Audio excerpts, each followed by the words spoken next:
गुरु विक्रमदेव कहने लगे, राजा अब आगे ध्यान देकर सुनो। जो बमलाई और समलाई है वो दोनों अपने अपने जगह पर रुक गई। बड़ी बेटी बमलाई डोंगरगढ़ में और छोटी बहन समलाई कुराड़ी गांव में। अब जो भीमालपेन बाबा है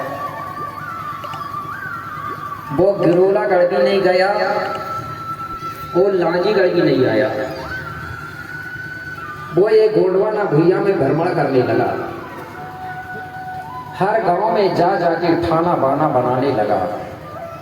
क्या बना रहा है? ठाना बाना। कैसा ठाना बाना? हर गांव में जाकर के भीमालपेन एक समिति तैयार करता था नए जवान युवाओं की। वो समिति तैयार करके उसमें एक मुखिया बनाता था समिति का, जिसको आज हम लोग अध्यक्ष बोलते हैं। और गांव के बाहर मैदान में एक झंडा फहराता था, झंडा गाड़ता था। और वहीं झंडा के किनारे में 12 पत्थर रखता था। कितने पत्थर? 12। वो पत्थर गोल होते थे, तो वो छोटा से लेके बड़ा तक होते थे। पहले छोटा, फिर उससे बड़ा, फिर उससे बड़ा, ऐसा 12 प्रकार के पत्थर होते थे। और वहीं गांव के जो समिति के लोग हैं उनको लठिया चलाना, तलवार चलाना, योग करना, व्यायाम करना, यंत्र मंत्र तंत्र ये सिखाता था। कौन? भीमालपेन। समिति के लोगों को इस प्रकार से भीमालपेन उस समिति को सिखा करके और उनको बता करके कि बोले तुम मेरे जाने के बाद भी इस स्थान में सुबह सुबह आकर के व्यायाम मेहनत करना, इससे तुम लोग निरोग रहोगे। और अगर कभी दुश्मन लोग तुम पर आक्रमण करेंगे तो उनको तुम मार सको, भगा सको। इसलिए भीमालपेन ने हर गांव में एक व्यायामशाला बनाया था, व्यायाम करने का एक माध्यम बनाया था। तो भीमालपेन वहां से जाकर आगे के गांव में फिर इसी प्रकार समिति बनाता है। जैसे शिवपुर में बना दिया, फिर बरदर में बना दिया, ऐसा करके हर गांव में उसने समिति बनाया। और हर गांव में एक एक झंडा बनाया, गाड़ दिया मतलब। तो भीमालपेन के जाने के बाद भी वहां के लोग प्रतिदिन सुबह सुबह, थोड़ा सा इसको, हेलो, तो गांव के लोग प्रतिदिन सुबह सुबह जाकर के वहां व्यायाम करते थे, मेहनत करते थे। और जो भीमालपेन बाबा ने जो स्थान बनाया है उसको सिर झुकाते थे भीमालपेन के नाम से। उस स्थान को बोलते थे भीमालपेन ठाना। क्या बोलते थे? भीमालपेन ठाना। क्यों बोलते थे? क्योंकि वो भीमालपेन ने बनाया था वो ठाना, इसलिए उसको भीमालपेन ठाना बोलते थे। इस प्रकार से भीमालपेन बाबा गांव गांव में जाकर के एक पेन ठाना बना दिया। इसलिए हमारे लोग कहते थे क्या?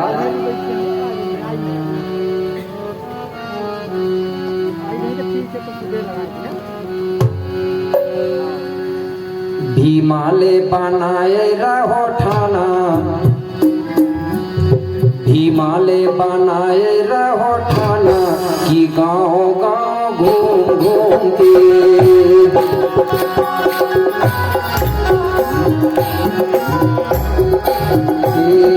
भीमाले बनाए रहो ठाना, कि गाँव गाँव घूम घूम के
भीमाल पेन बाबा गांव-गांव में घूम घूम के एक थाना बना दिया। क्यों बनाया कि इस स्थान में आकर के हमारे गोंडिया लोग मेहनत करेंगे, व्यायाम करेंगे तो लोग निरोग रहेंगे, ऐसा सोच के बनाया था। वहां पर एक झंडा लगा देता था 12 पत्थर। इस प्रकार से भीमाल पेन ने पूरे गांव-गांव में जा जाके एक थाना बना दिया। उसी थाना को आज हम लोग धीरे धीरे भूलते जा रहे हैं और कई जगह उस स्थान का नाम का परिवर्तन करते जा रहे हैं। आज वो कौन सा स्थान है? भीमाल पेन का। भीमाल पेन के बाद में उसको कुछ लोग बोलते थे महावीर। क्या बोलने लगे थे? महावीर का स्थान। अब महावीर के बाद में आप लोग क्या बोल रहे हैं? उसको हनुमान बनाने लगे। मेरे भाई, ये हनुमान नहीं है, इसको हम लोग भीमाल पेन थाना बोलते थे क्योंकि भीमाल पेन ने बनाया था। या उसको महावीर इसलिए बोलते थे क्योंकि वो वीरों का वीर था, इसलिए उसको महावीर बोलते थे। अगर हम लोग हनुमान बना देंगे ना तो आगे जाके समस्या बन जाएगी। कैसे बनेगी समस्या? भीमाल पेन या महावीर की पूजा करने का अधिकार चाहे एससी हो, चाहे एसटी हो, ओबीसी हो, कोई भी जाके कर सकता है पूजा। लेकिन अगर हनुमान बन जाएगा ना तो धीरे धीरे आपका पूजा करने का हक और अधिकार वहां से हट जाएगा। कैसे हटेगा? क्योंकि मनुस्मृति कहती है हनुमान है, राम है, दुर्गा है, इनकी पूजा करने का या इनकी स्थापना करने का सिर्फ अधिकार ब्राह्मणों को है कि नहीं?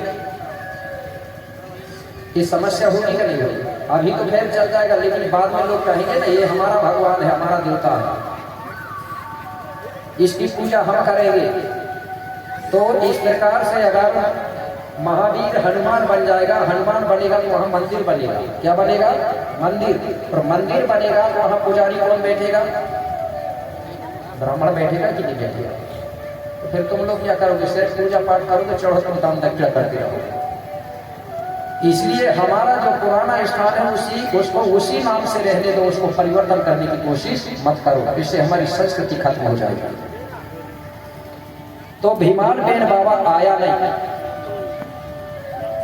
गिरोलागढ़ भी नहीं गया, लांजीगढ़ भी नहीं गया। अब भूरा भगत को यह पता चल गया